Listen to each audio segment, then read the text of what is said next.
네, 한 주간의 삶도 성령 충만하시고 또 행복한 삶이 되시길 축원합니다. 그 강춘자 할머니라고 계십니다. 이분은 나이가 늙어서 이렇게 나이가 많이 들어서 그 전에 이제 한글을 모르셨다가 그래서 이제 한글을 뒤늦게 이제 배우신 분이십니다. 이분이 쓴 시를 제가 예전에도 한번 소개해드린 적이 있는데 이번에 소개해드릴 시는 무서운 손자라는 시입니다. 무서운 손자. 제목만 들어도 무섭죠. 네. 무서운 손자. 그 시의 시작이 그렇습니다. 어릴 적에 이렇게 어릴 적 할머니 다리에 누워서 옛날 얘기를 들으며 잠이 들곤 했었는데, 그러니까 이제 할머니 본인이 그랬다는 겁니다. 자기가 할머니 다리에 누워가지고 이렇게 옛날 이야기 들으면서 잠이 들었는데 우리 손주는 책을 가져와 읽어달라고 하니 무서워 죽겠다 하는 겁니다.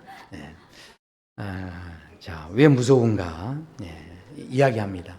말로 하는 이야기라면 다 할 수 있는데 손으로 하는 음식이라면 손주놈이 해달라는 대로 다 해줄 수 있으련만 달려가 보듬어 안고 파도 손주놈 손에 들린 동화책이 무서워 부엌에서 나가지를 못한다 하는 겁니다.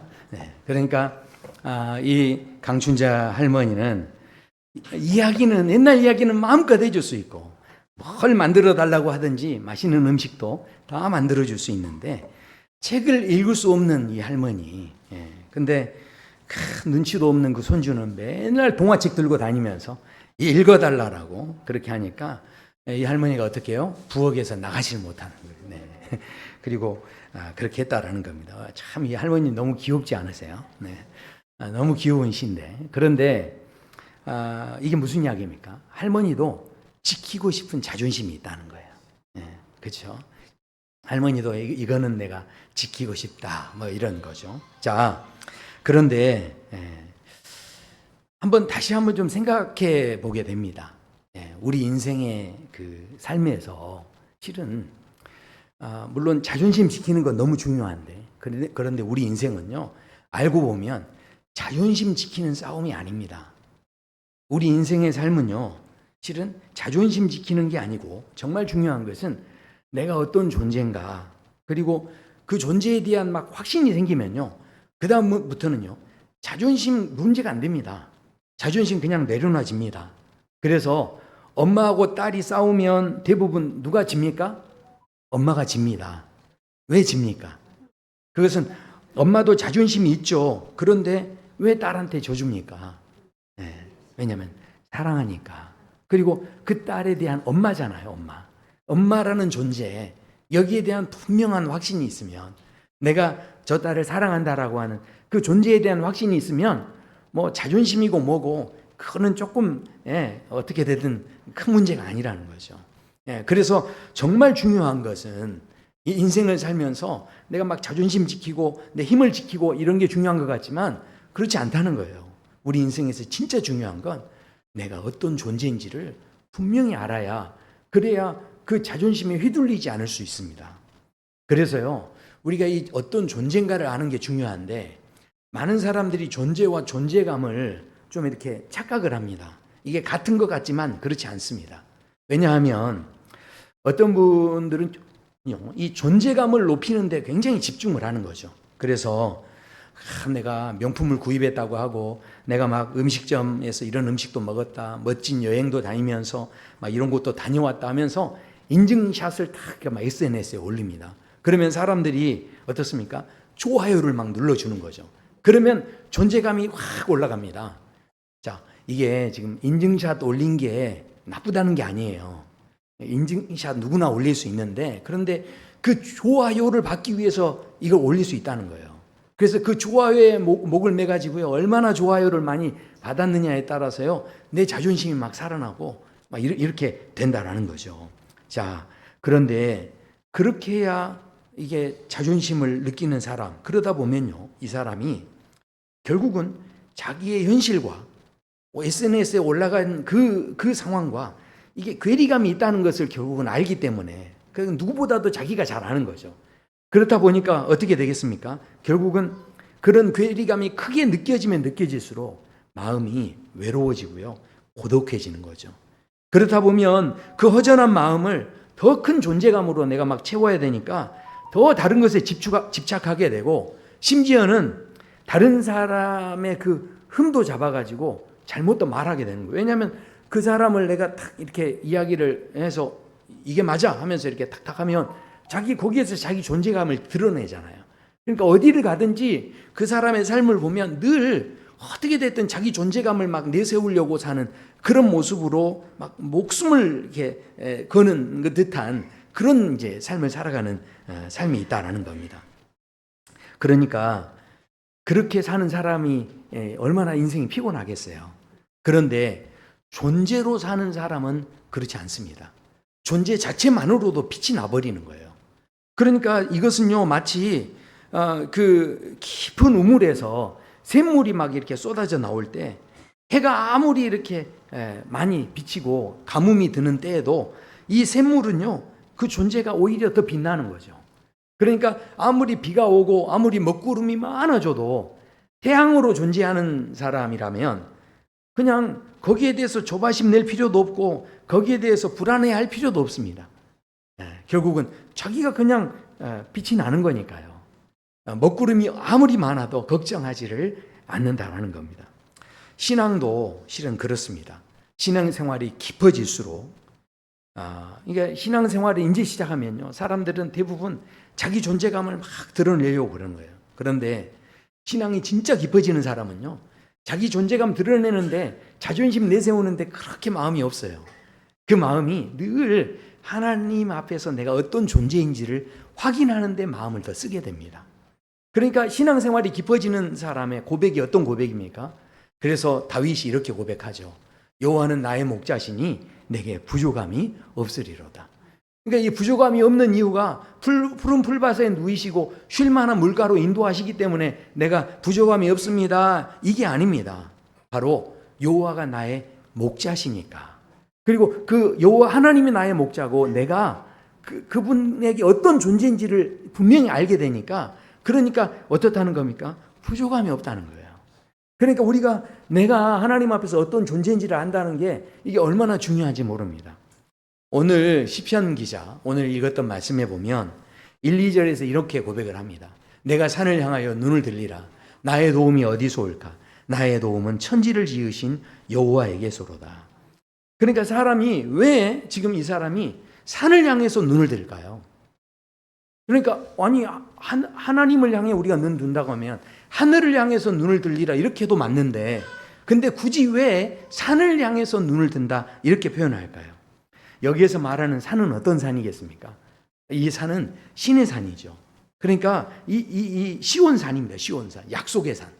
그렇지 않습니까? 그러니까 이 시온산에 하나님이 임재하시고 하나님이 약속의 말씀을 주셨죠. 그러니까 하늘을 보면서 막연한 하나님이 아닌 거고요.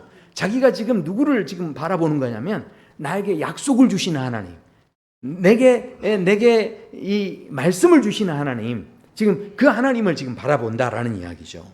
그러니까 여기에서 또 눈을 들리라 이렇게 말씀합니다. 이게요, 눈을 들고 산다는 게 이게 쉽지 않더라고요. 돼지는요, 이게요 관절이 없어가지고요 땅만 쳐다본대요. 애가 관절이 있으면 하늘을 좀 볼 텐데 관절이 없으니까 늘 이렇게 아래만 보면서 땅만 보면서 꿀꿀거리면서 막 이렇게 지낸다는 거예요. 그런데 그런 돼지도요 하늘을 볼 때가 있대요. 언제냐면 뒤집어졌을 때. 그랬을 때 하늘을 본다는 거예요. 그러니까 한번 생각해 보세요. 실은 우리가요 얼마나 바쁘게 사는지, 어쩌면 사람들이요 땅만 보면서 사는 그런 인생을 실은 살아가는 거예요. 제가 예전에 목회하면서 너무너무 그 바쁜 일정 가운데 있다 보니까 정말 저는 땅만 보고 살았어요. 그랬는데 이제 남아공에 제가 이제 선교 그 지에 가서 이렇게 지내러 갔는데, 세상에 거기에서 한 6개월 정도 지나니까요, 세상에 깜짝 놀랐어요. 왜냐하면 나뭇잎 사이로 햇볕이 작게 비춰오는 게 보이더라고요. 분명히 서울에서도 햇볕을 봤을 텐데 그때는 그런 게 전혀 안 보였는데, 그곳에 갔을 때 제가 비로소 하늘을 봤어요. 하늘을. 그 전까지는 하늘이 안 보였는데. 그러니까요, 생각해 보십시오. 우리가요, 사람들도요, 그렇게 땅만 쳐다보고 사는 사람들도요, 그러다가 망하고 넘어지지 않습니까? 그러면 안 찾던 하나님을 그때 찾아요. 그동안은 하나님을 안 봤는데 하나님을 찾는다라는 거죠. 지금요, 우리 인생을 살아갈 때 우리가요, 어떻게 살아야 되느냐? 우리가요, 눈을 들어야 한다는 거예요. 눈을 들어서 지금 이 시편 기자가 뭐라고 합니까? 우리 인생이 땅만 보고 살아서는 안 되는 인생이고요. 우리 인생은 눈을 들어야 하는 인생이라는 거예요. 그게 바로 우리 온전한 하나님의 사람으로서의 모습이라는 거죠. 자, 그렇다면 그렇게 산을 향해서 눈을 들면 무슨 일이 일어나는가? 그래서 그 뒤에 보면 3절부터 8절까지 내용을 보면요, 6번이나 지키시며 지키시고 지키신다 하면서 끊임없이 우리를 지키신다. 이것을 계속해서 반복해서 말씀을 합니다. 자, 그렇기 때문에 오늘 본문에 보면 실족하지 않게 하시고 환난을 면하게 하시고, 결국은 이 고백을 통해서 하나님이 우리를 지켜주시기 때문에 어떻습니까? 한 걸음 한 걸음 우리가 살아가는데 모든 문제가 사라지고 우리는 평안하게 될 것이고, 뭐 이런 장면들을 우리가 실은 떠올리게 된다라는 겁니다. 실제로 그 미국의 아틀란타에 있는 어느 한국인 의사 부부가 있는데 그 집에 딸이 한 명 있는데요. 이 딸이 그 남미 지역으로 이제 잠깐 간다고 갔는데, 근데 연락이 안 되는 거예요. 그래서 이 부모가 너무 이제 다급한 거죠.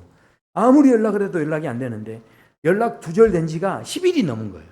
그러니까 이 부부가 주변 사람에게도 기도 부탁을 하고 한국에도 이제 기도 부탁을 하시면서 이분들이 기도를 하는데 나중에 10일 뒤에 그 딸이 살아 돌아왔어요. 근데 보니까 강물에 잘못 빠져가지고 강물에 휩쓸려 내려갔는데 나중에 바다에서 발견이 된 거예요. 그래서 얘가 이제 돌아왔는데, 와, 바다까지 흘러갔는데 거기서 살아온 게 기적이죠. 자, 그런데 너무 놀라운 건 이분들이 기도할 때 막연하게 기도하지 않았대요. 이분들이 계속 시편 말씀을 붙잡고서 기도를 했는데 그때 붙잡았던 시편 말씀이요, 이런 말씀이에요. 시편 139편. 내가 새벽 날개를 치며 바다 끝에 가서 거주할지라도 거기서도 주의 손이 나를 인도하시며 주의 오른손이 나를 붙드시리로다. 그러니까 이분들은 기도할 때 하나님 이렇게 말씀하셨잖아요. 우리가 바다 끝에 가서 거해도 하나님은 그 손으로 우리를 인도하시고 오른손으로 나를 붙드신다고 하셨잖아요. 그러면서 약속의 그 하나님을 붙잡고서 이분들이 기도를 하는데, 이 시편 내용을 보면요, 약속의 말씀들이 얼마나 많은지 몰라요. 그러니까 이 시편의 말씀들을 가지고 기도한다는 게 얼마나 이게 귀한지 모릅니다. 기도할 때요, 막연한 기도가 되지 않아야 돼요. 그래서 오늘도 말씀해 보면 이게 지금 막연하지 않습니다. 졸지도 않고 주무시지도 않고 도와주실 수 있는 하나님이시라는 거예요. 우리 하나님을 부를 때 그냥 부르지 않고요, 하나님께서 어떻다는 겁니까? 내 자녀의 오른쪽에 그늘이 되어주세요, 하나님. 그리고요, 낮에나 밤에나 상하지 않고 해함을 받지 않게 해주세요. 실족하지 않고 환난을 면하게 해주세요, 하나님. 내 자녀의 출입을 지켜주세요. 네, 그러니까 그냥 하늘을 쳐다보고 막연하게 기도하는 게 아니고 이 시편 기자는 산을 봤다는 거예요. 산. 뭐냐면 바로 우리에게 임재하시는, 약속으로 임재하셨던 그 하나님을 봤다는 거죠. 그리고 그 약속을 붙잡고 기도하는데 이런 막연하지 않은 기도, 이런 구체적인 기도가 저는 분명히 우리를 살리는, 우리 자녀를 살리는 힘이 되는 줄로 믿습니다. 네, 아멘 또 해주셨는데 너무 감사해요. 그런데 제가 오늘 말씀 보면서 한 가지 좀 이게 이해가 안 되는 거예요. 이게 너무 합리적이지 못하다, 이게 지혜롭지 못하다, 이런 생각이 드는 거예요. 왜냐하면 아니 우리가 어려움 당할 때 하나님께서 졸지도 않고 막 주무시지도 않고 막 지키려고 하면 우리 하나님은 얼마나 피곤하시겠어요. 우리가 막 어려움 당할 때 하나님이 막 상하지 않게 하시려면, 그 쫓아다니면서 다 보호하시려면 하나님이 얼마나 바쁘시겠습니까? 아니 그런 생각 한 번도 안 해보셨어요? 네. 이것은 마치 생각해 보십시오. 이게 세상 속된 말로 한다면 지금 마치 하나님께서 우리에게 병 주고 약 주시는 것 같은 그런 느낌이 있다라는 겁니다. 생각해 보십시오. 아예 처음부터 병을 안 줘버리면 굳이 약 처방하려고 고생하실 필요 없잖아요. 처음부터 병을 안 줬으면 졸지도 않고 주무시지도 않고 막 지키시고 이러실 필요 없잖아요. 하나님께서 이왕이면 어려움과 문제와 환난을 처음부터 아예 그냥 경험을 안 하게 하셨으면 우리가 더 기쁘게 하나님을 더 막 기쁘게 감사함으로 막 찬양할 수 있지 않겠습니까, 여러분? 제가 이렇게 어떻게 생각하십니까? 네. 자, 그런데요, 실제로 우리 인생 가운데 그런 일이 있었습니다. 진짜요. 문제도 없고 걱정도 없고 병도 없고 싸움도 없고 다툼도 없고 전쟁도 없고요, 눈물도 없었어요. 그런 일이 실제로 우리 이 세상에 있었어요. 언제였냐면 에덴 동산 때예요. 그런데 그 에덴 동산에 무슨 일이 있었습니까? 그 사람들이 정말 그 모든 것에 대해서 막 감격하고 감사하고 그렇게 막 기쁨으로 찬양하며 살았을까요? 그렇지 않았다는 거죠. 너무너무 완벽한 그 삶의 조건에 있었지만 오히려 그 완벽함에 대해서 막 감사하고 찬양하기보다는 더욱더 큰 욕심을 가지고 욕망 가운데 빠져서 실은 죄를 범하는 그런 자리에 가게 됐다라는 겁니다. 자, 이것은요, 지금도 우리에게 마찬가지라는 겁니다. 우리는 대부분 생각할 때 오늘 말씀에서도 하나님이 지켜주시고 보호하신대요. 그러니까 우리가 생각하는 지키심과 보호하심은 뭡니까? 내가 부족한 것을 하나님께서 채워주시고, 내가 어려운 문제가 있을 때 하나님 지켜주시고, 어찌됐든 우리가 생각하는 건 다 그런 거예요. 그래서요, 하나님께서 내 모든 문제를 해결해 주실 때, 그때 하나님이 나를 지켜주셨다라고 우리는 생각을 합니다. 생각해 보십시오. 만약에 병이 들었습니다. 그러면 그 병든 사람의 입장에서 지켜주시면 뭡니까? 그것은 하나님이 나 병 걸리지 않게 해주실 뿐만 아니라 그 병을 쫓아주시고 나를 치료해 주시는 거죠. 그것이 바로 하나님이 나를 지켜주시고 보호하시는 것이죠.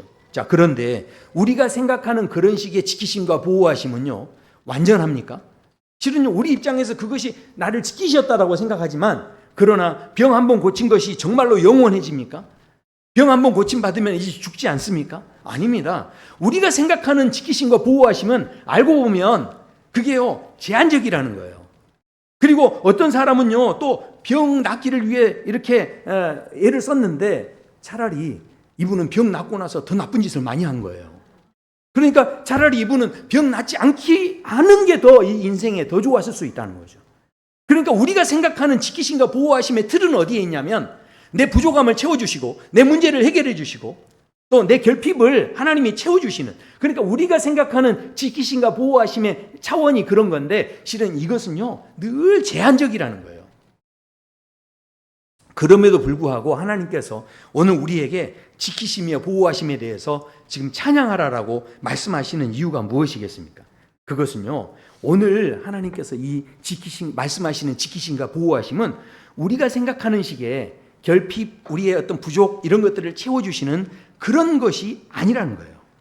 오늘 본문에서 이 지키심과 보호하심을 우리가 좀 이해하려면 본문을 조금 더 깊이 봐야 되는데, 자, 오늘 말씀에 보면 3절에 이런 말씀이 나옵니다.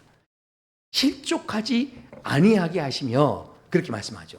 그러니까 실족하지 아니하게 하신다는 게 무슨 이야기입니까? 우리는 대부분 문제가 없어지고 또 내 앞에 걸림돌이 없어지고 그래서 내가 넘어지지 않고 이렇게 되는 것을 우리는 실족하지 않는다, 이렇게 생각을 하는데, 그런데 여기에 보면 이 원어적인 의미를 보면 내 삶에 무거운 짐이 있고 나에게 멍해가 있는데, 그런데 그것을 가지고 그 무거운 짐을 막 이렇게 가지고 가는데, 그 짐을 가지고 가다가 쓰러지지 않고 포기하지 않고 어찌됐든 내가 가고자 했던 그 비전과 목적을 따라서 끝까지 포기하지 않고 그 길을 가게 하는 것, 그것이 바로 실족하지 않는 거예요. 그러니까 이 실족하지 않는 것에 대한 이게 의미가요, 단순히 이렇게 돌뿌리에 걸려 넘어지는 그 실족함이 아니라는 겁니다. 자, 7절에서도 환난을 면하게 해주신다 그랬는데, 이게 뭐냐면 우리가 환난에 빠지지 않고 환난을 막 이기게 되고, 환난을 요리조리 막 피하게 되고, 이런 이야기가 아닙니다. 환난을 면하게 한다는 것이 무슨 이야기냐면, 비록 우리가요 전혀 어려움을 경험하지 않는 게 아니라 어려움이 있는데도 그 어려움 때문에 내가 절대로 무너지거나 망하거나 우리가 넘어지지 않는다는 거죠. 그러니까 비록 환난이 있지만 그것 때문에 내가 점령당하지 않고 그것에서 어찌됐든 무너지지 않는, 그 모든 무너짐에서 우리를 면하게 해주시는, 벗어나게 하시는 그 차원에서 말씀하고 있다는 거죠. 자, 오늘 하나님께서 우리를 지켜주신다, 이렇게 말씀하는데, 이 말씀은요, 우리가 막 연약하기 때문에 하나님의 도움이 필요하고, 그래서 하나님이 막 지켜주시고, 그래서 우리는요 하나님 없으면 살 수 없는 존재다, 이걸 알기 위해서, 이걸 알려주시려고 오늘 이 말씀을 하시느냐. 내가 너를 도와줘야 돼, 너는 내 도움이 없으면 안 돼, 내가 너를 지켜주지 않으면 너는 살 수 없어, 지금 이거를 알려주시려고 오늘 말씀을 주시는가? 그게 아니라는 겁니다. 오늘 본문은요 하나님께서 어떤 이야기를 하시는 거냐면, 오늘 본문에 오늘 본문을 보는 우리가 도대체 어떤 가치를 가지고 있는지를 오늘 이 본문을 통해서 우리에게 말씀하고 계신다는 거죠. 왜냐하면 보십시오. 너의 도움이 어디서부터 오느냐? 너의 도움이 천지를 지으신 여호와에게서로다, 그렇게 말씀합니다. 그러니까 나를 돕는 분이 누구시라는 겁니까? 천지를 지으신 여호와시라는 거죠. 그러니까 그 하나님께서요, 뭐 돈 조금 챙겨주시고 병 좀 고쳐주시고 이런 거는요 주변 사람한테, 돈 좀 있는 사람한테 좀 빌릴 수도 있고, 그 다음에 병원에 가면 좀 이렇게 고칠 수도 있는 거 아닙니까? 단순히 그런 차원의 정도를 이야기하는 게 아닙니다. 하나님 아니어도 굳이 하나님 아니어도 우리가 도움 받을 수 있는 여러 가지 그 방법들이 있는 거죠. 결국 하나님께서 오늘 본문에서 이 이야기를 하시는 것은 내가 너의 부족함을 채우기 위해서 내가 너를 지키시고 보호하는 것이 아니다, 그런 이야기입니다. 그런 이야기가 아니에요. 그러니까 너를 지금 돕는 분이 천지를 지으신 하나님이신데, 그런 하나님께서 도우실 정도로 너는 귀한 존재다, 지금 그 이야기를 하시는 거죠. 그러니까 그래서 우리 하나님께서 어떻게 하신다는 겁니까? 졸지도 않으시고 주무시지도 않는다, 그렇게 말씀합니다. 우리가 아이들을 키우다 보면 어떻습니까? 애들이요 그냥 누워있을 때는 다 괜찮습니다. 누워있을 때는 너무 좋아요. 오늘도 지금 와가지고 그렇잖아요. 유현이가 누워있을 때는 얼마나 좋았어요. 그냥 가만히 누워있을 때는 너무너무 좋은 거죠. 그런데요 얘가 어떻게 됩니까? 뒤집고 기어다니기 시작하면 그때부터는 부모가 막 긴장을 하는 거예요. 그리고 어떻습니까? 이 아이들이 어디로 튈지 모르기 때문에, 그래서요 정말 그때부터는 졸지도 않고 자지도 않고 어떻게 합니까? 저도 애들 키울 때 고만했을 때는 이렇게 밤에 자다가도 잠깐 일어나가지고 얘가 잘 있나? 이렇게 그렇게 이제 본 적이 많이 있어요. 그러니까 이 어떻습니까? 이 아이들을 그런 식으로 우리가 실은 졸지도 않고 자지도 않고 지켜볼 수밖에 없는 이제 그런 상황에 이르게 되어진다라는 거죠. 자, 그러면 그 아이가 정말 연약하고 문제가 많기 때문에 그래서 부모가 잠도 자지 않고 졸지도 않으면서 그 아이를 바라봅니까? 그게 아니죠. 만약에 그런 거라고 한다면 우리 주변에 연약하고 문제 있는 사람들 다 쫓아다니면서 졸지도 않고 주무시지도 않으면서 연약한 사람들 다 쳐다봐 줄 겁니까? 아니지 않습니까? 그 아이를 졸지도 않고 자지도 않고 바라보는 이유는 뭡니까? 바로 그 아이가 내 아이기 때문에 그렇다라는 거죠. 생각해 보십시오. 우리가요 그렇게 바라봐야 하는 가치가 바로 그 아이에게 있다는 거예요. 그러니까 지금 하나님께서 오늘 이 말씀을 통해서 지키시고 보호하시는, 그래서 졸지도 않고 주무시지도 않는 것으로 우리에게 다가오시는 것은 우리가 연약해서 그냥 우리에게 다가오신 것이 아니라 우리를 너무너무 사랑하시기 때문에, 그래서 그렇게 해서 그만큼 내가 그래서 잠을 자지 않을 만큼 우리에게 뭐가 있다는 겁니까? 가치가 있다는 거예요. 내가 너를 그만큼 사랑한다라는 거죠. 이게 하나님께서 그런 마음을 가지고 우리에게 다가와 주신다는 게 이게 얼마나 이게 중요한지 모릅니다. 하나님이 함께 하심이요 이게 보통 사건이 아닌 겁니다. 시편 84편에서 그래서 이렇게 말씀해요. 주의 궁정에서 한 날이 다른 곳에서 첫날보다 나은즉 말씀합니다. 우리 사랑하는 성도 여러분, 하루를 사는 것이 좋으시겠습니까? 첫날을 사는 것이 좋으시겠습니까? 자, 둘 중에 선택하라면 무엇을 선택하시겠어요?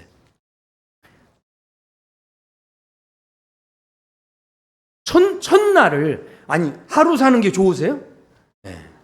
99881234 우리 굵고 길게 오래 가시는 게 좋으시잖아요. 짧고 길게 아니 아무튼 오래 가는 게 좋으시잖아요.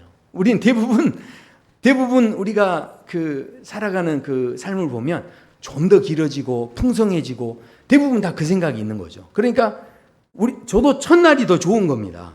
자, 그런데 너무 놀라운 것은 주님께 함께 하시는 하루가 주님께서 함께 하지 않는 첫날이 되어졌을 때 그것과 비교할 때 비교할 수 없는 가치가 돼버린다는 거예요. 놀라운 거죠. 여기 보면 악인의 장막에 있는 것보다 하나님의 성전에 문지기로 있는 게 좋다고 하는데 장막 안에 있는 게 좋으세요? 문지기로 있는 게 좋으세요? 아니 그거야 장막 안으로 들어와서 있어야 이게 따뜻하고 더울 때는 시원하고 그다음에 어떻습니까? 비바람도 다 피하고 이렇게 하면서 그 안에 있을 때 편안하고 이게 복된 삶이 아니겠습니까? 그런데 문지기로 있으면 어떻습니까? 부는 비바람 다 맞아야 되고 햇볕도 다 고스란히 받아들여야 되고 이런 상황이 되는 거죠. 자, 그렇다고 한다면 생각해 보십시오. 장막 안에 있는 게 솔직히 더 좋은 거죠. 네, 제가 오늘 말씀을 전하는데 우리 성도님들은 저한테 훈련을 많이 받으셔가지고 넘어오질 않으시네. 네. 자, 그런데 자, 생각해 보십시오. 중요한 것은 이런 세상적인 가치들이 세상적으로는 하나보다는 열이 더 낫고, 그렇죠? 장막 밖에 있는 것보다 안에 있는 게 더 나은 게 맞습니다. 그런데도 불구하고 하나님께서 함께하면 그 가치가 바뀌어져 버린다는 거예요.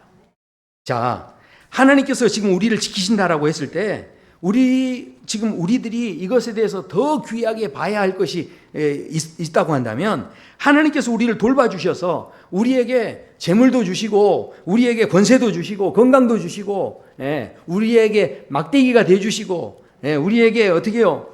보호하시는 지팡이가 되어주시고 그런 놀라운 은혜들을 분명히 주실 줄로 믿습니다. 그런데요, 그 모든 것들이 하나님이 함께하지 않으면 아무 의미가 없다라는 이야기죠.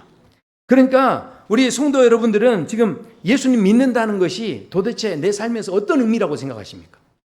나 지금 예수님 믿어요. 그런데 그 예수님 믿는 삶이 나에게 어떤 의미예요?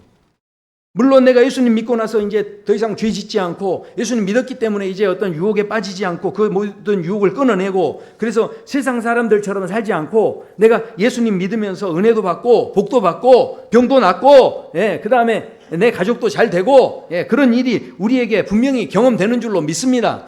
그러나 예수님 만나고 나서 우리에게 있게 되는 가장 놀라운 일이 있다고 한다면 우리가 가장 귀하게 붙잡아야 되는 사실이 있다면 그것은 바로 우리의 신분이 바뀌어졌다는 거죠. 그러니까 우리가 가치가 바뀌어졌다라는 겁니다. 우리가 그 어떤 것으로도 비교할 수 없는 존재가 되어졌다라는 거죠. 그러니까 우리가 감사해야 할 이유가 다른 데 있는 게 아니라 실은 여기 있다라는 겁니다. 오늘 감사절, 맥주 감사절이어서 오늘 교회 오실 때 어떤 마음으로 오셨습니까? 이 지금 어려운 쉽지 않은 시대를 살고 있는데 세상에 이제 도시가스도 오른대요. 전기료는 지금 전기 요금은 지금 아직 안 오르는데 그 어려운 중에도 지금 안 오르고 있다고 하는데 어찌됐든 지금 삶이 여러 가지 부분에 있어서 지금 어렵고 힘든 가운데 있는데 그런데 오늘 이제 감사절이니까 여기 나오실 때 어떤 마음으로 나오셨어요?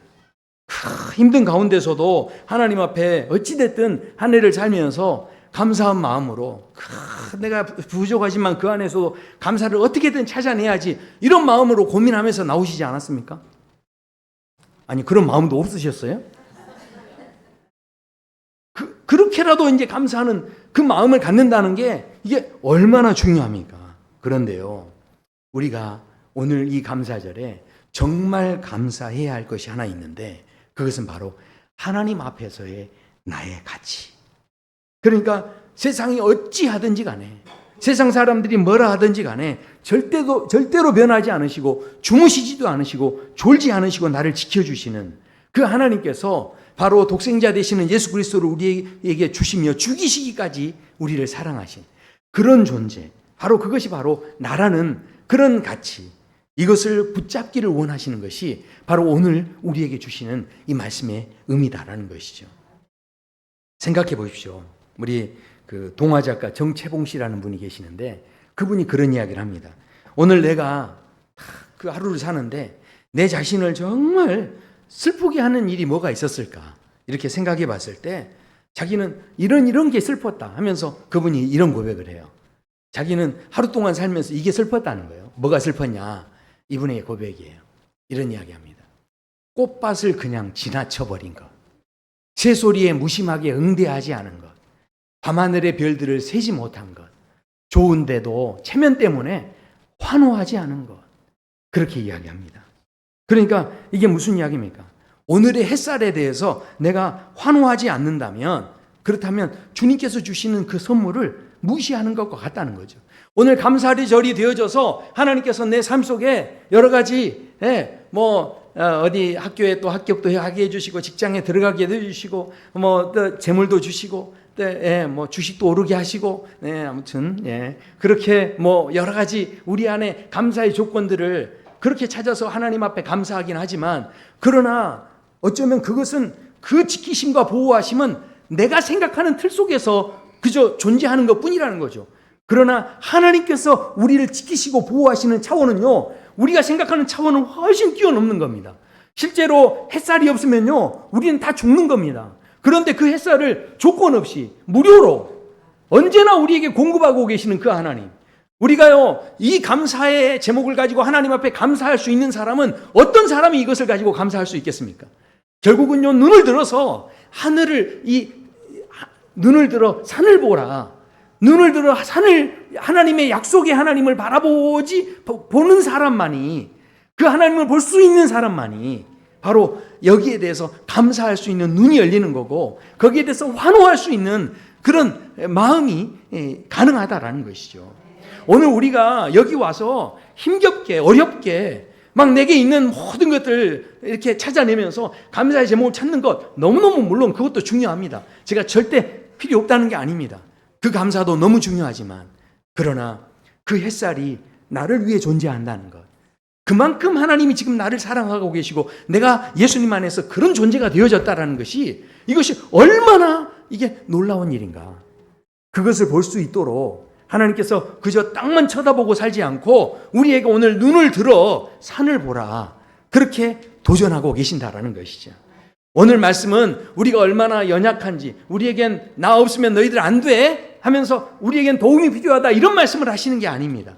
그 말씀의 중심에는 천지를 지으신 하나님이 졸지도 않고 주무시지도 않을 만큼 내가 너를 그렇게 귀하게 여긴다, 그 말씀을 하고 계신다라는 것입니다. 아무리 좋은 것이어도 영접하지 않으면 아무 소용이 없습니다. 내 것이 될 수가 없습니다. 그래서요, 믿음의 핵심은 뭡니까? 신앙생활의 핵심은 무엇입니까? 그것은요, 영접하는 거예요.